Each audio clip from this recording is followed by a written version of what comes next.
Gentlelady yields. I now recognize Ms. Ramirez for 5 minutes to discuss the ANS. Thank you, Chairman Green.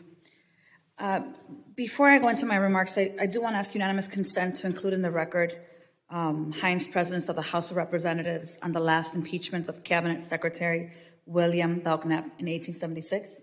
I'm sorry, could you say that again? Mr. Chair, I wanted to ask unanimous consent to include in the record Hines Presidents of the House of Representatives on the last impeachment of a Cabinet Secretary, William Belknap, that happened in 1876. Without objection, so ordered. Thank you. So, I agree with my colleague who just spoke a moment ago. I want to see action as well. I think many of us coming in here, particularly those that came as freshmen, we came from our districts and we told our constituents that we were going to go to Congress. In some cases, some of us came from state legislatures because we wanted to carry on and build on the work we did in the state legislature and get things done. So as I address today, I do it with a deep sense of urgency. And I got to admit, frustration. As we find ourselves amidst a political spectacle that threatens to overshadow the critical issues facing our nation at the border. There are issues at the border. But the call for the impeachment of Homeland Security Secretary Alejandro Mayorkas is not only misguided, but it also distracts us from finding natural and practical policy solutions to the humanitarian crisis within our borders. For more than 17 hearings, and for those of you that have been here through all of these hearings, we've heard colleagues on the other side of the aisle talk about how worried they are about the open borders and how it's hurting our communities. Once in a while, some of our colleagues have even mentioned it hurts asylum seekers. Yet instead of working on solutions to these horrible and painful realities, Republicans continue using our pain for their political theater. My colleagues say they care about the pain of our communities. I've heard them say it. They cared so much that back in January 18th, they brought mothers who lost their children just to parade their pain in front of cameras. Republicans lied to those mothers and told them that Secretary Mayorkas was going to be present during the hearing.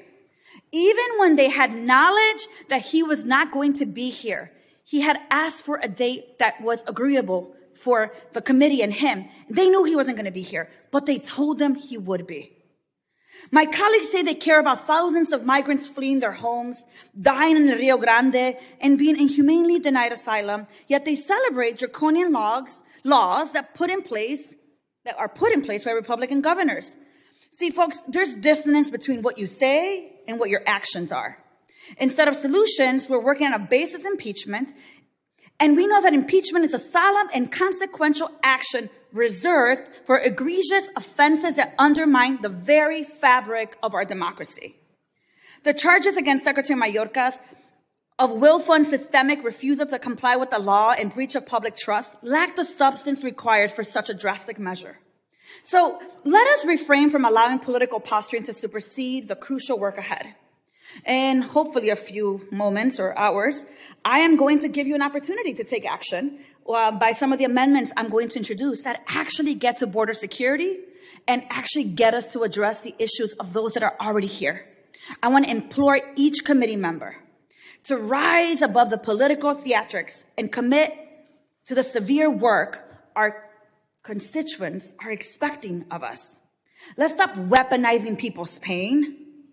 Let's end this theater. Let's get to work and find policy solutions that reflect the compassion and values we hold as representatives of the American people. Will the gentlelady yield? Yes, I do.